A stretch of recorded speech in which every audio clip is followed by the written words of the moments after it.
Baru-baru ni ada yang bertanya saya tentang Sanggul Fatimah. Hari ni saya dah mendapatkan Sanggul Fatimah. Inilah kat depan saya, Sanggul Fatimah. Turut dipanggil sebagai Kaf Maryam. Ada banyak sangat keistimewaan Sanggul Fatimah ni. Pertama, bagi untuk wanita yang mahu melahirkan anak, dia boleh memudahkan pembukaan jalan untuk melahirkan anak. Dan ia baik untuk wanita, dia boleh merawat keputihan, segugut, boleh mengimbangkan perjalanan haid. Ia juga boleh menguatkan tenaga bagi wanita dan ia sangat-sangat baik untuk mengecutkan rahim selepas bersalin. Selain itu, ia juga boleh menyembuhkan sakit pinggang. Wanita yang baru lepas bersalin selalunya akan mengalami sakit pinggang dan ianya juga boleh melawaskan perbuangan air besar dan kecil. Dan apa yang paling istimewanya, Sanggul Fatimah ini ataupun dikenali sebagai Kaf Maryam, ia boleh memudahkan proses bersalin. Cara-caranya ialah anda perlu mengambil air kosong, tidak sejuk dan tidak panas. Jangan ambil air yang panas.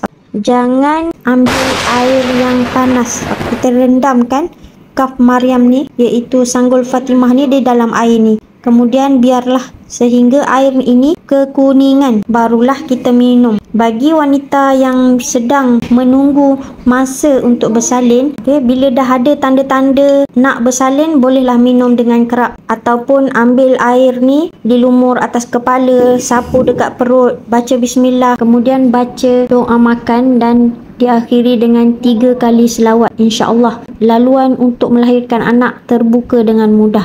Itu untuk bagi wanita yang hendak melahirkan anak. Sanggul Fatimah ini juga sangat baik untuk wanita yang ingin menjaga badan. Dia boleh mengecutkan kembali peranakan. Ni Sanggul Fatimah ni, dia boleh kecutkan kembali peranakan. Dia juga boleh membuang keputihan, boleh merawat senggugut. Dia juga sangat-sangat baik untuk tenaga batin bagi wanita dan lelaki. Dan cara untuk yang saya sebut kali kedua tadi, anda perlu rebus Sanggul Fatimah ini. Rebus sehingga air mendidih dan minumlah sekerap yang mungkin. InsyaAllah wanita tersebut akan rasa perbezaannya. Keputihan hilang, merawat tenaga batin. Ia juga boleh mengecutkan kembali rahim, mengetatkan kembali. Selain itu juga ia boleh menyembuhkan sakit-sakit pinggang, sakit-sakit urat. Itu untuk orang wanita yang dah bersalin. Bezanya perlu diingatkan, jika untuk memudahkan melahirkan anak harus rendam dengan air biasa sahaja. Tak boleh rebus dan juga tak boleh direndam dengan air panas. Takut laluan untuk anak keluar tertutup.